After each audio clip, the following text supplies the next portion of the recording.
আসসালামু আলাইকুম বন্ধুরা, আজ আমি শুরু করতে যাচ্ছি ছোট্ট আদরের একটি সুন্দর জাদুকরী একটি গল্প। চলো শুরু করা যাক। মিষ্টি রোদ উঠছে, জানালার পাশে বসে আছে ছোট্ট আদরে।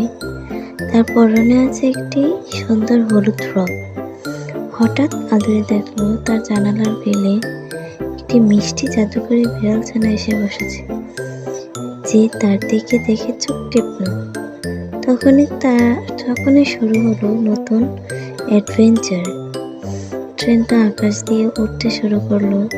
কল্পনার জাদুকরী ট্রেন সবাইকে নিয়ে ক্যান্ডি আর চকলেটের দেশে পৌঁছে গেল।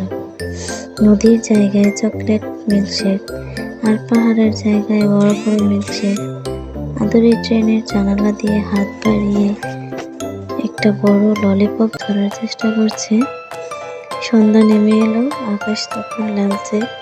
আদরে মায়ের কোলে ঘুমিয়ে আছে। জানালার পাশে তার হলুদ ফ্রক। ট্রেনের হাওয়া রঙিন বুদবুদ হয়ে বাতাসে মিশে যাচ্ছে। জানালার গ্রিলে চালক বিড়াল ছানাটি বসে আছে।